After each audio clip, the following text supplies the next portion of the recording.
I'd like to call to order the Planning Commission meeting for the Village of Beverly Hills on September 24th, 2025 at 7 p.m. Lydia, will you call roll, please? Of course. Mr. Campbell? Here. Miss Erickson? Here. Mr. Lucas? Here. Miss Dillard-Rousseau? Here. Mr. Westerland? Here. Miss Harper? Here. Mr. Trust? Mr. Ross? And Mr. Copeland? Not here. Okay, we have a quorum. Fantastic, thank you. And Chair, if I may, you did have, Copeland and Trust did provide notice if you wanted to make a motion to excuse them. Oh, okay, certainly. Since we have notice from our two colleagues, I would look for a motion to excuse them. Mr. Chair, I move to excuse Commissioners Truss and Copeland. Have a second? Second. All in favor, say aye. Aye. Opposed? Motion carries. Thank you, Susie. Okay, approval of the agenda. We have an agenda in front of us. I'm looking for a motion to approve the agenda or make changes to it. Mr. Chair, I would move to approve the agenda as written. Fantastic. Do I have a second? Second. Second by Jeff. All in favor, say aye. Aye. Opposed? Motion carries. We also have before us the minutes from the August 27, 2025 regular Planning Commission meeting. Did anybody have any comments or corrections or edits that needed to be made on it? If not, I'd be open for a motion. Mr. Chair, I move to approve the minutes as received and written. All right, I have a motion to approve. Do I have a second? Second. Thank you, Jeff. All in favor, say aye. Aye. Opposed? Motion carries. Public comments on items not on the published agenda. So is there anybody here from the public that wishes to be heard on something that's not on the agenda? Seeing none, we'll move right along to old business, which we have none. And on to item number 7, new business. So tonight we have a scheduled public hearing for the zoning text amendments regarding generators and HVAC units and the standards associated with them. So Susie, you want to give us a little brief on it, or Brian? I'm not sure which one. Susie? And then we can hold the public meeting, or public hearing. All right, so we know we've been working on this for a few months now, right? Currently, the zoning ordinance is somewhat silent, right, on specifically for generators, HVACs, and other noise-making appliances or mechanical equipment. And they are treated as an accessory structure, which says all accessories must go in the rear yard. And this was, you may recall, like much earlier in the year, it feels like 100,000 years ago, but, we did talk about this at our joint meeting with Village Council. It was somewhat problematic as that there was neighbor sign-off included on the original application, which never should have been there, right? So, so we've been working on these standards for a few months, and really the crux of it is regulating, putting in some standards for location and decibels. We struck our requirements for screening at the last meeting, and so before us tonight, we have a pretty streamlined generator ordinance. HVAC, air conditioning, right? So, which says that it has to be in the rear yard and at least 5 feet from any adjoining property lines and not more than 5 feet from the principal building. It can be within a side yard, which is in excess of the required side yard, and no more than 5 feet from the principal building. It cannot exceed 65 decibels when measured at the nearest point at the property line, and testing or maintenance of generators is only permitted between 9 a.m. and 5 p.m. on Monday through Friday, and that any properties with an existing mechanical equipment located in the side yard can be repaired or replaced in the same location, but if they are to be expanded or relocated, then they must comply with the provisions of this ordinance. And there you have it. Right, thank you. And as I'm reading this, I just thought of one thing. What's that? Should be between hours of 9 a.m. and 5 p.m. Monday through Friday, excluding holidays. All right. I wonder if we could add that as we go forward with our recommendation to council. if that's what the commission decides to. Brian, you're giving me a little look. Is there something that you should think about? Just think about, certain holidays that might fall 9 to 5? I don't disagree with the premise. I'm only, Because they're scheduled? I'm only concerned with, I think everybody that's got an iPhone on their calendar has a holiday pop up that they've never heard of before. At what point? I guess, what list of holidays are we going by? The holidays that village offices observes and are closed? I don't know.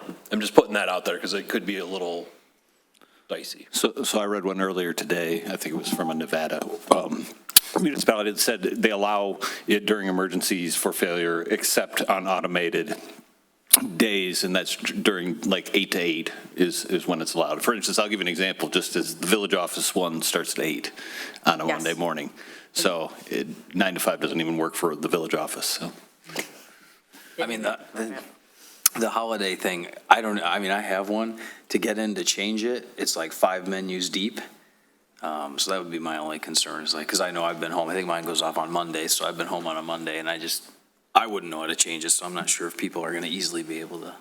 And there's so many holidays that fall Monday to Friday that you are going to be constantly trying to change it. And that seems Okay, I just want to bring it up. difficult for.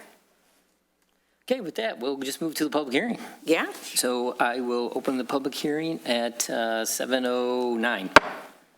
Anybody from the public who wishes to be heard on this item, please come forward to the podium. Seeing none, I'll close the public hearing at 7:09 in 30 seconds.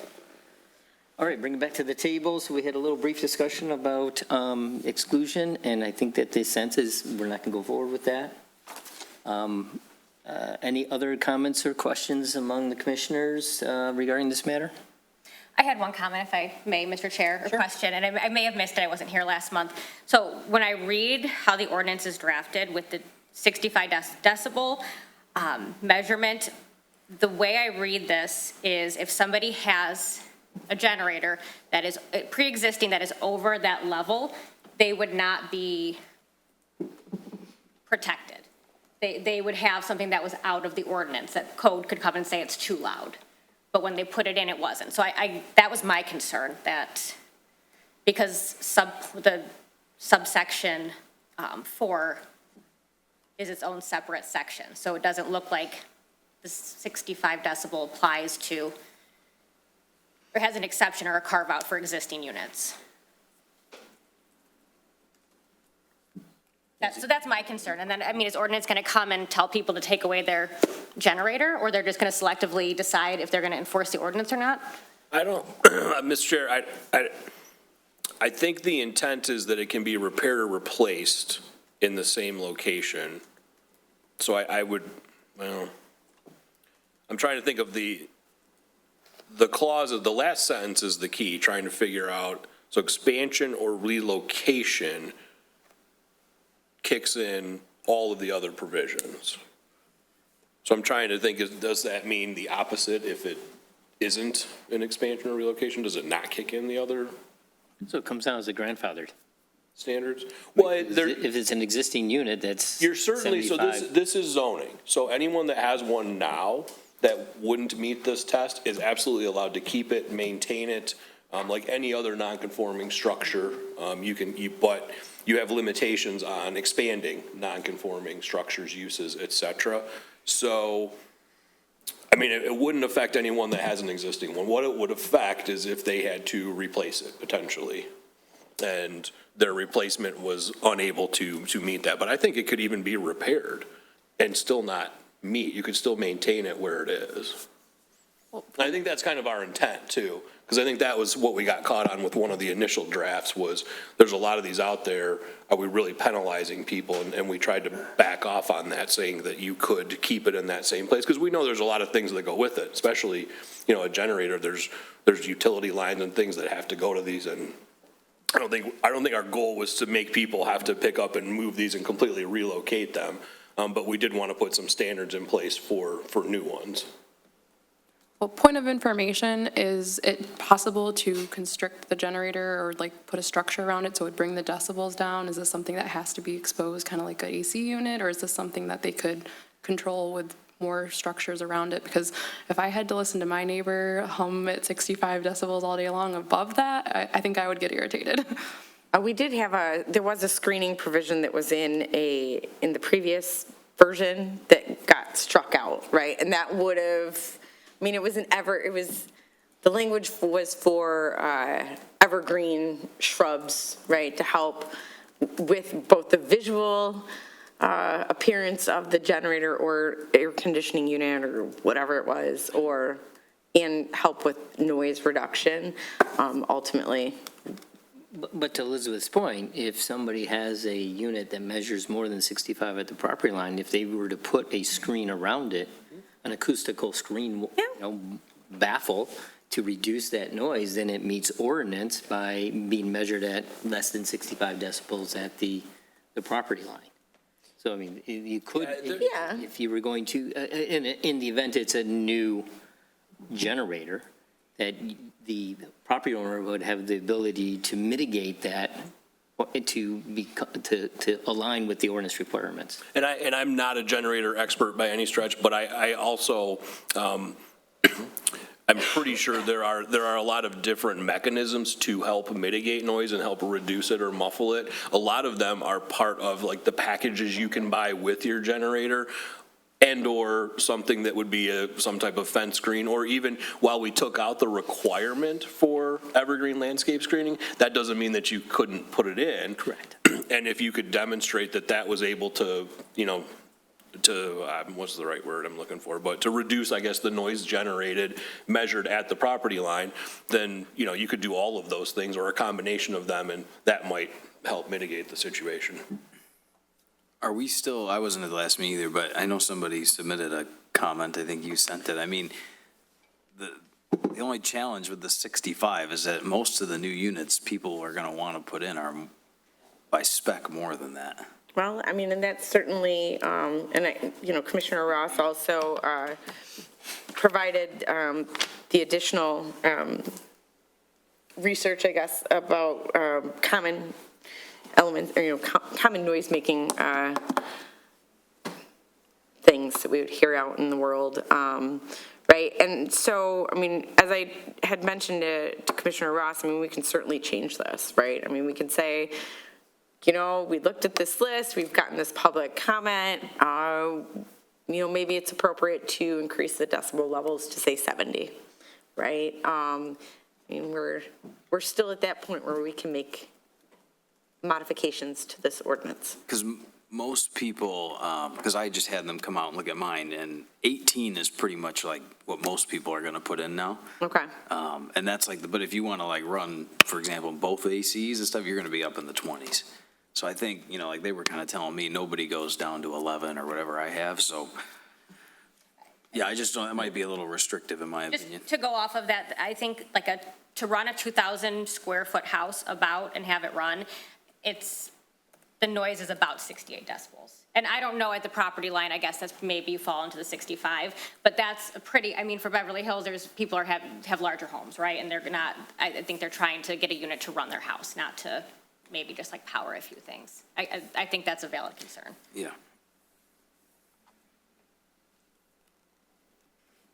Mr. I don't want to belabor this discussion. I think you guys are heading in a good direction. When I did see that email that Susie sent, I did have two initial thoughts as well, and one of which is simply, this is a draft. We can increase that number if we think that that's needed to make this a functional, reasonable ordinance. That's not a difficult thing at all. On the flip side, though, my other thought was, your ordinance currently prohibits side yard placement. There was a wacky neighbor sign-off thing that wouldn't hold water in any court. I'm not sure how it ever happened, but it did. Regardless, we are putting in provisions that allow side yard placement. So we're providing the residents with more flexibility. And my thought process is, if you can't meet these provisions in your side yard, then maybe it should be in the rear yard. And I'm not saying that that's the right answer. I'm just saying I think that's the flip side to just inherently increasing that number to something that will allow more units in the side yard. So I think there are two sides to that coin, and it's really just a question of what this commission thinks is the most appropriate response to that. And either we can increase it or we can leave it as is. Mr. Chair, I would just offer to Brian's point, and I think Brian makes an excellent point, and the only thing I would want to point out is that I would be in favor of the expansion of the decibels because we're now limiting the time frame in which it can run. So if we were concerned about the noise level, it would make sense, but since we're limiting the time, we're giving flexibility. If you want to get a 70, hey, you can, but it's only going to be able to run here. I think and you could put a screen if you want to, if that's your choice, and you want to abate the noise. So I think there's a lot that could be done that wouldn't necessarily prohibit us from going up. Because to your point earlier, Brian, the point is expansion or relocation. And so to that extent, allowing people to use an existing space and they don't go bigger, they just go louder, they can only run it from 9 to 5. So now we're limiting and the complaint should be less. And to respond to both your points, I actually like the lower decibel level, just because if it is going to be in someone's side yard, at least the way my street's laid out, typically people's bedrooms are placed next to the sides of people's driveways. So imagining, if you're leaving something that large placed, it's not going to be something typically you might just run between those hours. I think there'd be a greater time frame that people would want to run those if there's an emergency, typically like if there's a flood or something, like a backup generator is needed. So I would be in favor of them in that instance placing something more large and permanent in the backyard, especially if it's going to be loud and be disruptive to other people's peace. Does this apply all the time? Because or maybe that was, when it's an emergency, this does not apply, right? No, this is Right. Just It's testing. Just for testing, the way it was written. Yeah. So it's only Okay. the 11 or 12 minutes they exercise every week, basically. Okay. Like 10, 11 minutes once a week. Yeah, because we couldn't control 1 for the minute. running of it if it was an emergency. That was the problem. Okay, well, I mean, to that point still, I Yeah. would still be in favor just because I know a lot of people today work from home. Some of the people are retired in this community. I just think that if it's going to be that loud, I mean, based on the list that was provided in advance, it was most comparable to a leaf blower. I'm just trying to imagine a leaf blower going that frequently next to my home. I just think the difference is it's not like an AC unit that's going to run all summer and Right. spring. This is only when there's a power outage. So like it may never run during the year. If there's a power outage, it might run for 48 hours. And if you don't have power, you might not be working from home next door. It's just not something that's going to happen all the time on a regular basis, I guess, makes it a little bit different than like an AC unit or another mechanical system that's going all the time. That's fair. I mean, if given the side yard or the backyard, there's options. Well, and it's still, side yard placement is only when there's an excess, right, of side yard setback, right? So, it does, well, it will allow for the placement in the side yard, it still, I think, limits it and really tries to get those units installed in the rear yard where we'd like them to be. And Yeah, come on up to the podium, come on. Podium. Just information I looked up to help with your discussion or bias any decisions, but according to the EPA, Ryan O'Gorman, counsel, according to the EPA, EPA considers a 24-hour average noise exposure of 70 decibels as the level that prevents measurable hearing loss. So 70 and below is considered safe. And then the other comment I was going to make is when they run the test, they're not actually running load on the house. They're just running the thing, so it generally will operate at a lower decibel level than when they're actually backing up a house. 2 points there for you. Thank you. thank you. I'd like to make a comment about this is for generators, but it's also for HVAC systems. And my neighbor moved their unit about 2 years ago, like 8 feet from my kitchen window. And it's pretty loud. But I would always vote for as quiet as possible for the neighborhood, especially east of Southfield, as the lots are fairly narrow. And then if someone needs something different, then they can put up a screen or come to come to ask for variance. I think most of these are air-cooled up to 22 kW, so the screening, you have to be slightly careful with, because under an emergency load, right, it does need airflow. It's not a liquid-cooled engine. So I don't know how, I'm not an expert in acoustics, but just for note. And it wouldn't work in my particular case because a screen would be on my property. So, I mean, I'd probably go for it, but it would still be an extra variable that we have to work together on. So, in light of the discussion, I think it's all been good discussion. I think that Mr. Gorman's comment regarding the EPA is a valid one, that we don't want to get into that range. But at the end of the day, I think these are, we got to think about these operating, and then the benefit of the neighbors adjacent to the space and the property, as well as opportunity to place it other than in just the side yard, and that's part of the option here, is that there are ways to mitigate. You can spend a little extra money to get a muffler with the system. There's different enclosures that come with the system, so those are options that, in order to keep the peace in the neighborhood.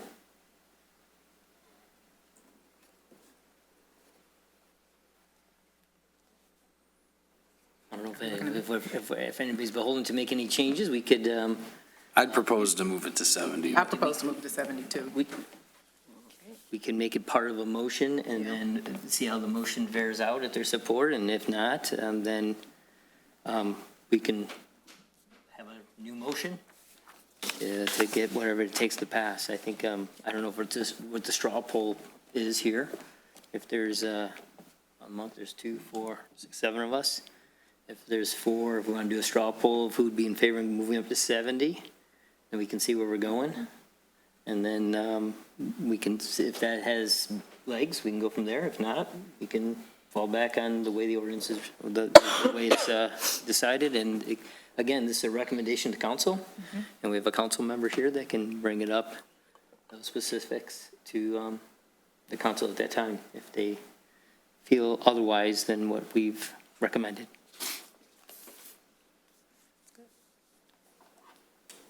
You want to do a straw poll? Who's in favor, or you just want to throw a motion out on the table? Looks like we'll throw a motion on the table. If anybody's ready to make a motion, we'll go from there. We'll just do with your vote. Mr. Chair, I'll make a motion, if I may. I move to adopt the proposed zoning text amendment related to mechanical unit standards as enumerated in the proposed section 46-170, section J, subsection I through IV, with the exception of subsection IV, with the exception of subsection 3, changing the noise generated by such unit shall not exceed 70 decibels instead of 65. Okay. And I'd move to forward the recommendation of approval to Village Council for consideration. Okay, I have a motion by Ashley. Do I have support? Support. Support by Robin. Roll call, please, Lydia. Mr. Ross? No. Mr. Lucas? Yes. Ms. Harper? Yes. Ms. Erickson? No. Mr. Campbell? Yes. Mr. Copeland? Oh, sorry about that. Ms. Rusaw? Yes. And Mr. Westerland? No. 4-3, 4-3, right? passes, yes. So, pass, thank you. We'll move along. It's again, it's a recommendation to council, so council can choose on how they want to address the item. So we're down to public comments. Anybody from the public want to be heard? Seeing none. Liaison comments. Mr. O'Gorman. I missed the last council meeting, nothing tonight. I believe the animal ordinance is coming in. If anybody's super interested, is that correct? That is correct. So we will be discussing animal ordinance updates this next meeting. Oh, yeah. Oh, Hey, you got yelled at, come on. Oh,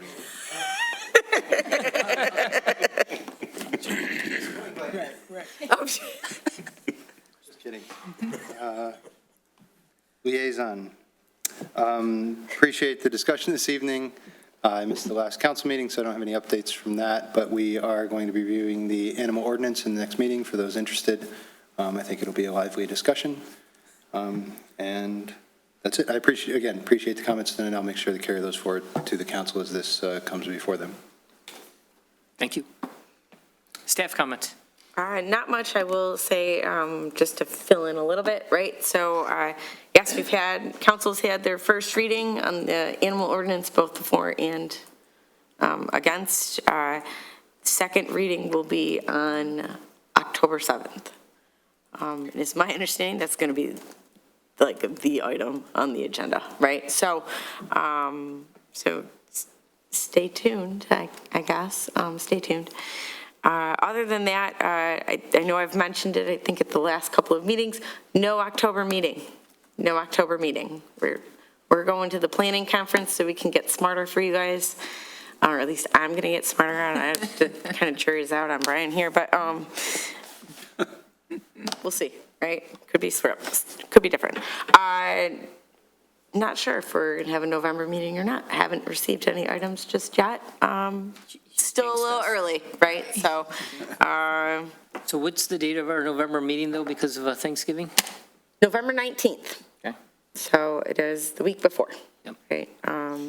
And for whatever it's worth, the December meeting has also been moved to the week before the holidays. I don't know that date off the top of my head.